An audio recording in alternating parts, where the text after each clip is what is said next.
தூக்கி போட்டாலும் நான் கட்டுமரமாக மிதப்பேன். அதை நீங்கள் நேரில் பயணம் செய்யலாம்.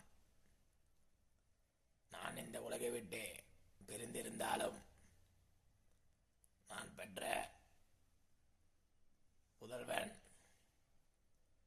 ஸ்டாலின் அவர்கள் என்றும் உங்களை வழிநடத்துவார். ஆட்சியும் மக்களும் என்றுமே மன அமைதியோடும் சந்தோஷமாக வாழ வேண்டும்.